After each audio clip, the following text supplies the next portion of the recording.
MS.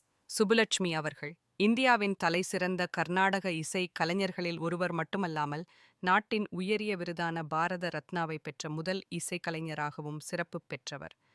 1926ஆம் ஆண்டு September 16 அன்று மதுரையில் பிறந்த இவர், சிறுவயதிலேயே இசையில் அதீத ஆற்றலை காட்சிப்படுத்தினார். 11 வயதில் தனது முதல் பொதுக்கலை நிகழ்ச்சியை வழங்கியதிலிருந்தே அவரது இனிமையான குரலும் தெளிவான உச்சாரணமும் அடங்கிய பக்தி பண்பும் ரசிகர்களின் மனங்களை வென்றன.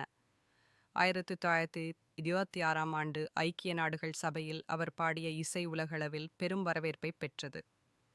தமிழில் மட்டுமல்லாமல் பல இந்திய மொழிகளில் அவர் பாடிய பஜனைகள் கிளாசிக்கல் இசையை பொதுமக்களுக்கு எளிமையாக கொண்டு சென்றன. மீரா 1945 திரைப்படத்தில் நடித்ததாலும் அவர் மக்கள் மனதில் இடம் பிடித்தார்.